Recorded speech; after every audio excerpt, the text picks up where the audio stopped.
this week was a big week. So what Some are happened this week? calling it one of the biggest, if not the biggest week in Bitcoin history. Yeah, I would co-sign that. All right. I like it. So what happened this week? Let's see. Well, I mean, we actually talked twice in the show, I think, about Square launching Bitcoin acceptance, and now that's actually gone GA. It's available to broadly to Square sellers. So that went live on Monday. And that means if I'm a Square seller and I have the POS, I can do some configuration stuff, and then I can accept Bitcoin. Yep. Every POS can do that now. What kind of Every Square configuration? POS. Is it complicated? Well, I have learned a lot. I've also learned a lot this week. Yeah. It's it can be simple. Okay. It can be a few taps. There's a large percentage of Square sellers. It's a few taps. I've also learned there can be gotchas. There's still a few or you have to upgrade your software. Right. There's still a few versions that aren't supported yet, but I think that's going to be rolling out. And then for if you're a certain type of business and haven't done some like KYB before, then you have to do that. So there can be some friction for some sellers. But I've also learned though, and we'll get to what Spiral did this week and some of the stuff we've done. But through our efforts, we're trying to help not just Square, but any POS solution. We want to we want to help Bitcoin payments for it, because there's still the lion's share of small businesses and merchants in the world don't use Square. In the US, Toast or Clover or other solutions, and then outside the US, Square is not supported yet. What is the rough market share, just to kind of gauge it? Do you think is Square somewhere like 10%, 20% of global? No, of No, US. US. Yeah. I have no idea. Okay. Toast has grown a lot the past 5+ years. Right. And I think it's a pretty strong competitor to Square. I don't know the relative size of the two. I mean, I still think Square is much bigger, but the growth rate of Toast has been higher. And Square's trying to turn that around, and I think Clover's a smaller player. Just put that in context. When I think of like the two payment companies I sort of track, Square and Stripe are the two major ones. Stripe is obviously more focused online, but Square does online too. Is that true, or is it Square 100% in brick and mortar? There's some online, but I mean, it's not competitive, I think, with both like of these companies, I'm sure everyone is familiar, but like, to the tune of like tens of billions of dollars, like $50 to $100 billion in valuation. So these are like major companies, and the fact that Square is doing this is like, it's a really big deal. Well, I mean, a number we do know is like 4 million Square merchants. Yeah, exactly. So that's an absolute number. I don't know what the market, I mean, what's the definition of small business and et cetera. So I don't know what the piece, but I don't know what the market share is. It's a big deal. Yeah, it's a big deal.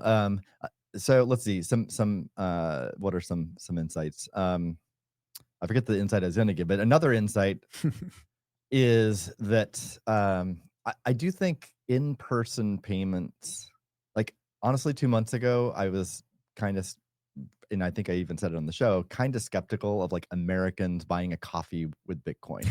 The classic crypto. And we can explain, why I was skeptical, and probably a lot of people are skeptical about that.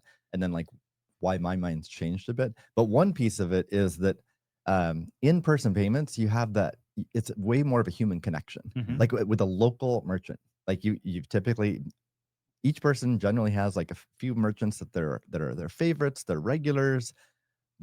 That business knows who you are, knows your name, values you because they know you're a recurring customer.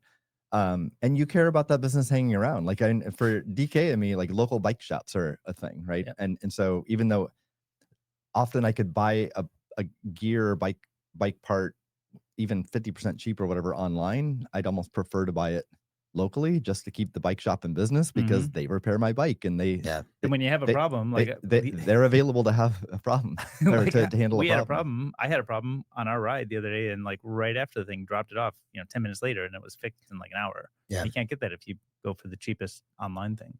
So yeah, and I think that's generally true across, everyone has their favorite merchants, and it varies, but my tea, right, I could order online cheaper from Japan. So But customers care about the businesses care about the customers. It's just way more intimate than like online transactions. And so I think number one, there's actual conversations in person. And I think Bitcoin can be a really interesting conversation, and we'll get into I think it's a different type of conversation than Bitcoiners are used to, because Bitcoiners are used to like, down to the state, separation of money, censorship resistance, freedom, etc. Um, I don't think that's the typical kind of conversation here. Here, it's about like you can save fees, and that's what opens their eyes, and they perk up when they can save fees. And then they ask how, and then it's like just a couple taps, and you can, But then it's like, well, okay, who's gonna know they can come in Mm-hmm.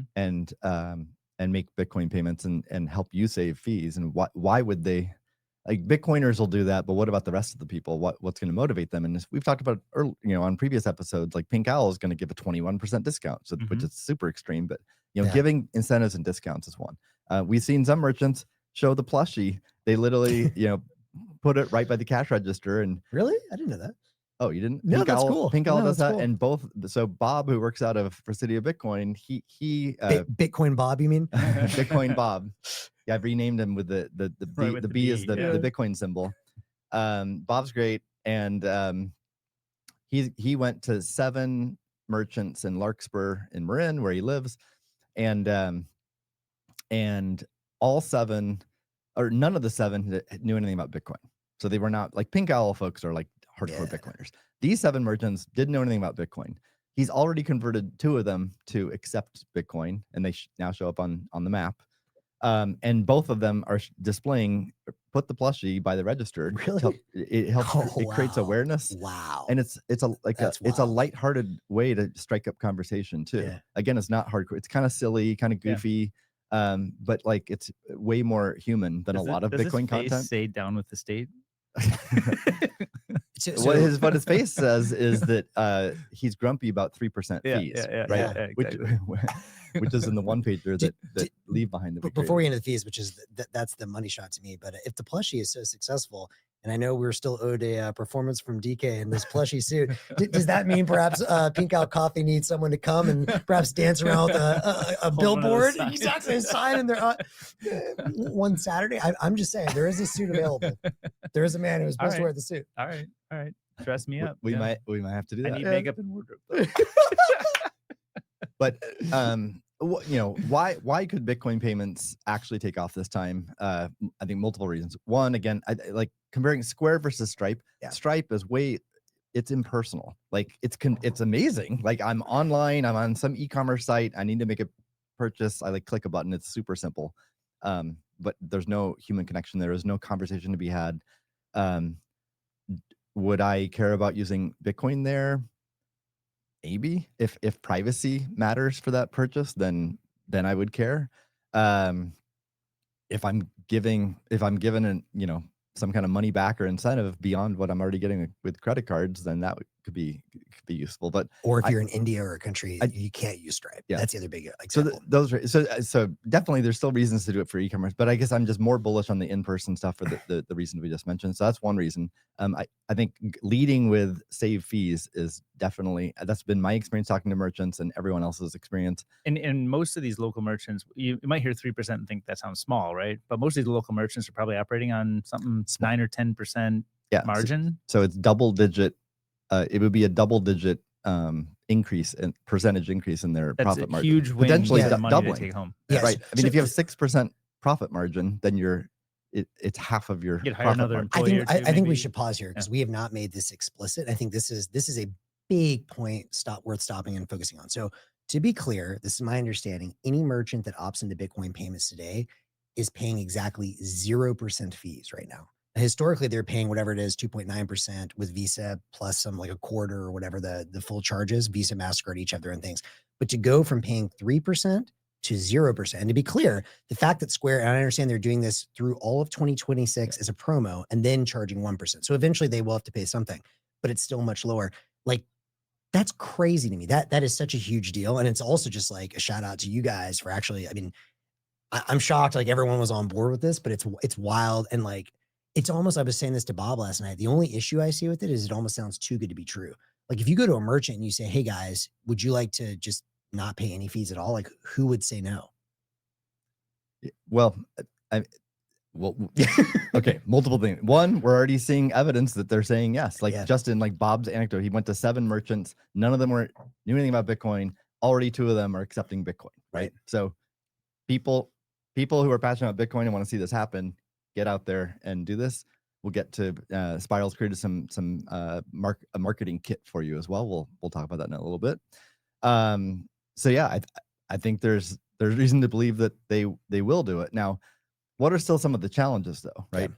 Even if they turn it on, well, how many of their customers are going to pay in Bitcoin? Sure. So one, they have to create awareness. Right. Well, one of the awesome things that was also announced this week is that Cash App and Square and Cash App integrated BTC Map. It's huge. So for people not familiar with BTC Map, it's been an open source project for at least 3 years with the goal of collecting merchant data that accepts Bitcoin and then storing it in OpenStreetMap along with their license, which is a permissive license, like anyone can use it. Anyone can use it, but it's similar to AGPL. In that if you do incorporate it, you have to make your data available. So Nice. that's a side both the issue software that we'll and maybe the get to. data of BTC Map are The software is AGPL, and I forget the name of it's whatever the open business data license is or something like that from OpenStreetMap. But the data is stored in OpenStreetMap, and with that license, an interesting topic to discuss. Probably not. We won't have time today, but is like I don't see how Google Maps and Apple Maps can use it. So do they have to recreate all this data from scratch? because of the AGPL. Well, the data license. Okay. The data license equivalent of AGPL. Got it. But let's talk about that another time. Yeah. On the but how do you get on the BTC Map? Is that when you flip on the POS on the Square POS? You have to opt in. Or? You have to opt. So part of it's that Square. Workflow? Yep, we did it here. So Presidio Bitcoin has Square point of sale, and we had to opt in. It's important to so a lot of Bitcoiners are like, why not enable all this by default? Why not opt in to the map by default? Well, a lot of business owners, it's like their home address. So doing that opt in without their permission, right. like as I joked with folks, like who doesn't want a bunch of rabid Bitcoiners showing up at your home? With the book of Satoshi ready to go. But I think we're seeing evidence. It's public information, like the absolute number of merchants coming onto BTC Map, and it's been quite. I mean, it's over 1,000 as of like Wednesday or something. So I'm sure it's like a couple thousand now or so. And I think it's a reasonably high percentage of merchants are opting into that. Well, I was going to say, I mean, it's worth noting again, like, I think the point I would drive home is like, and I know we're gonna get to the payments and how Bitcoin can be done even in the background, but like, again, imagine you're a merchant. If someone comes to you and says, I'm going to save you all fees. Oh, and by the way, I'm going to put you on a map, which is just going to bring some crazy customers that are probably like pretty well off to spend a bunch of money with you. Like, again, the only challenge is like, I think that the more I watch all this unfold, the more I'm just like, of course this is going to work. Like, and I'm shocked I was so skeptical. I mean, I agree. Another reason, because like we've been here before, right? 2013, 2014 hype wave. It was like the first Silicon Valley hype wave, and it was a ton of payments. Square turned on Bitcoin payments back then, and I think they had like one transaction a day or a month, and it was like abysmal. But think about Bitcoin today versus 10 plus years ago. Well, for one thing, we have Lightning now. Look at everything's changed. I mean, like the number of people who own Bitcoin, the number of people aware of Bitcoin, the number of people who or the technology, the tool. Like, look at the application. There's dozens of apps I can install on my phone, which have a anywhere from a decent to good and some even like pretty great user experience for making payments. Like if I use Phoenix or Cash App, Primal, all of those make the payment in like 1 second or less. It's like it is truly lightning fast. So and by the way, I think that's worth stopping on, because I thought about this. We had, not to side rails too much, but a sort of Bitcoin startup night, Silicon Valley night here last night. And DK kind of was trying to get out of us the question of like, what changed? Why did Silicon Valley get it so wrong? To their credit, and not just Square, if I recall, Stripe in that era also enabled Bitcoin payments, right? And so they did. I think, a lot of people in Silicon Valley, before they went full shitcoin, they're used to seeing businesses, and businesses grow pretty fast. Either get adoption or you don't, and then either it works or it doesn't. They're not used to looking at protocols like the internet, like Bitcoin. And so a lot of people in that first era, you had companies like Stripe and Square, you had BitPay, all these companies that said, oh, Bitcoin's gonna be the next big thing. This is value for the internet. People are gonna use value for? Payments. And then they integrated it. But then, before Lightning Network, which allows for, peer-to-peer instant final settlement, instant being the key word there, you know, if you're sitting there and you're waiting 10, 20, 30 minutes for confirmations and no one has Bitcoin, all these other things, of course it's not going to work. So just to kind of loop back to our conversation last night, I think it's worth noting Silicon Valley did get Bitcoin early on. The tech wasn't ready. They weren't used to protocols. Now the protocol is finally ready. And, you know, at least one company stuck around. Yep.